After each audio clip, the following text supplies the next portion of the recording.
J'ai une question pour vous deux. Benoît Dutrisac. Je suis là pour aider. Qu'est-ce qu'ils veulent, Mario? Mario Dumont. Une réduction de la tâche puis une augmentation de salaire. Ben, c'est cave. C'est des crapus. C'est cave, dire ça. Ils ont tellement tout. Non, ils ont déjà eu plus. La rencontre Dutrisac-Dumont. Fais un petit effort fort. Salut, Benoît. Mario. Nouvelle révélation. Oui, excuse. Non, c'est juste, je viens de parler à Jean-François, puis hier, je lui ai envoyé une vidéo que ce matin, j'avais oubliée. Puis Oui. c'est le genre de vidéo, Mario, je pense que ça vaut la peine de l'entendre et de la regarder. Ça se passe à Montréal et ça se passe dans un commerce, de toute évidence, qui a une enseigne, probablement avec un nom juif. Puis tu vas voir, c'est vraiment choquant. Puis j'aimerais ça te la présenter. Écoutons. Jean-François est prêt. I know what he did to Diana, her recluse, Michael, everything. We're gonna kill you by one. We start from Kostanik, we went Cavendish, we went Mossad, we're gonna empty the fucking store, forget you own everything. You take your fucking package, we go to fucking Israel. You kill many crime here in Canada. Fuck you! On va vous tuer un par un. On nomme des noms de rues, évidemment, où il y a beaucoup de gens de la communauté juive. Ouais. Et ça fait pas les nouvelles, là. Tu sais, on peut pas avoir un journaliste dans tous les... Mais quand la communauté juive dit on ne se sent pas en sécurité, je pense que ça, c'est assez éloquent. Puis tu sais, de toute évidence, il n'y a pas eu, je ne sais pas, là, il n'y a pas eu de plainte qui a été déposée, mais tu as une gang de crinqués comme ça, qui ouvre la porte d'un commerce, qui menace les gens de les tuer, puis qui s'en va. C'est tout. Imagine les gens dans le commerce, comment ils se sentent après ça.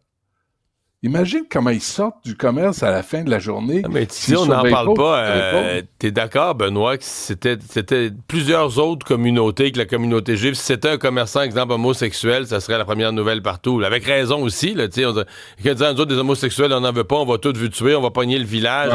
Ouais. On dirait c'était écœurant, ça n'a pas de bon sens, mais là, c'était un racisme, tu sais, comme en pleine rue.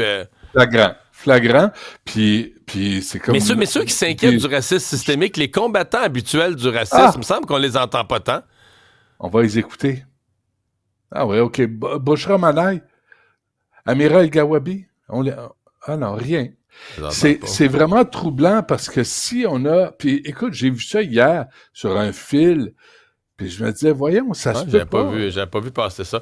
Il y a un journaliste ciblé, parce que c'est dans cette série de révélations là, sur ce tueur à gages là, qui s'est finalement confessé au policier, Silva. On apprend maintenant qu'il y a un contrat qui a été donné carrément sur la tête du journaliste qui fait du journalisme d'enquête dans les affaires policières et criminelles, Daniel Renaud. Ouais, de la presse, mais en 2021, c'est hier, ça. Tu sais, Jean-Pierre Charbonneau était visé en 73. Tu sais, Michel Auger, en 2000. Ici, dans le stationnement, ici à côté, là. Hein? Ben oui, en plus. Mais là, tu as Daniel Renaud qui est visé. Puis s'il y en a un qui est... Tu sais, il faut donner ça là, à Daniel Renaud, qui a travaillé partout. Mais si c'est un journaliste objectif, intègre, tu sais, qui fait pas de sensationnalisme, c'est tellement lui, là. Et malgré tout ça, il a été visé par le crime organisé, par un tueur à gages, Frédéric Silva. Moi, je trouve ça vraiment troublant.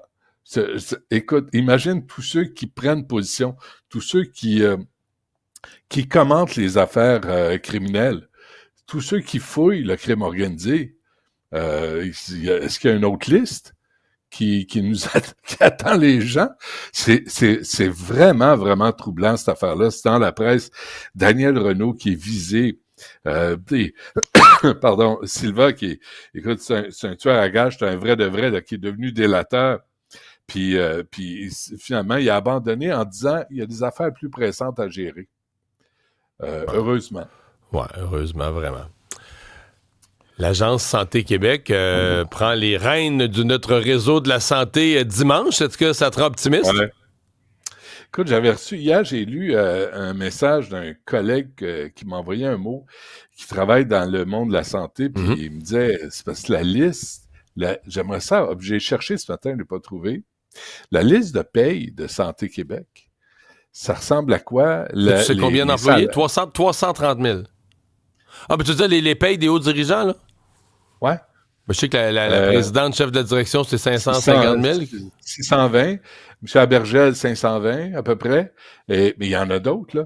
Et il y a des adjoints de ces gens-là. Moi, j'aimerais mais ça Benoît, savoir. moi, s'ils font la job, si ça va mieux dans le réseau de la santé, je leur donne leur paye puis je pose plus de questions, là. Oh, je suis d'accord avec toi. Sur une échelle de 1 à 10, quelles sont les chances? Je suis tellement partagé, Écoute, je suis tellement pessimiste, puis j'y crois tellement pas. Puis en même temps, je me dis, on n'a pas le choix d'être optimiste, que ça aille un peu mieux. À un moment donné, je veux dire, sinon, tu sais, il y a un point où t'espères pas que ça va aller un peu mieux, déménage du Québec, là. Ça fait longtemps qu'on se parle, toi puis moi, là, quand tu étais en politique, là. La première affaire que tu voulais faire, c'est de couper la bureaucratie. C'était d'enlever du monde dans le gouvernement, vrai?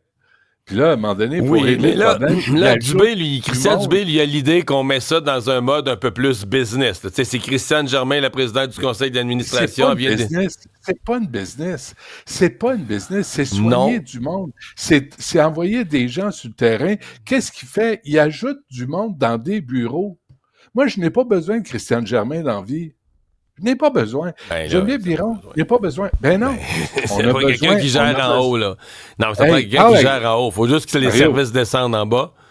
Il y a un ministère. Ça s'appelle le ministère de la Santé. Le ministère, il gère plus. Le ministère, il gère plus le réseau. On dédouble pas, là.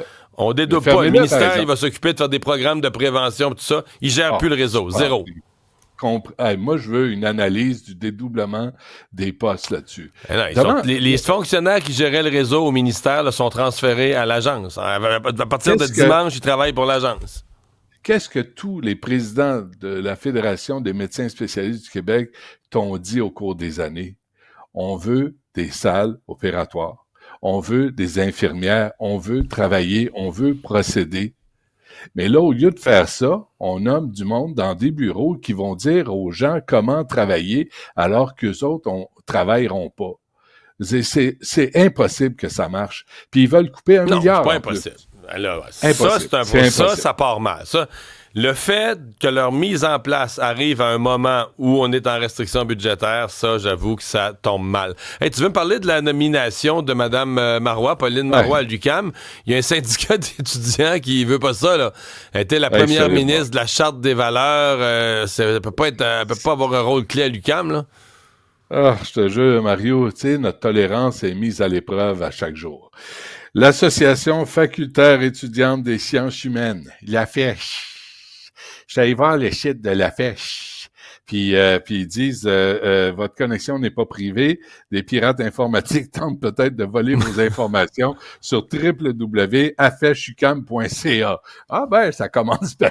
Tu peux pas aller voir où vont les bourses, où va l'argent de la FECH. Et ces gens-là salissent la réputation de Pauline Marois, qui, on va s'entendre, est une femme sensée, tempérée, qui a marqué la politique québécoise, qui a été la première femme première ministre du Québec, qui a été victime d'un attentat terroriste par le cinglé Richard Henry Baines en 2012, le 4 septembre 2012, qui a marqué, tu sais, qui a participé à un gouvernement... Ouais. Mais ça vaut-tu la peine de commenter ça? Moi, je vais te donner 1000 sujets. Je vais écrire sur un papier 1000 sujets, puis sur les 1000 sujets, la position, parce que moi, je les appelle l'AGE Schtroumpf-UQAM, là, à cause de leur SH.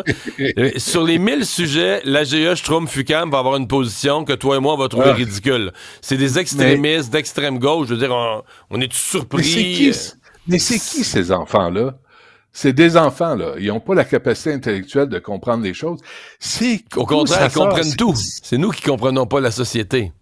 Probablement. Ils voient les forces obscures qui jouent en dessous, là. Ils sont au courant de tous les complots. Mais Mario, ils sont à l'université. Tu sais, je suis d'accord avec toi, ils comprennent des choses qu'on comprend pas, mais c'est des farfadets. Les dessous du capitalisme!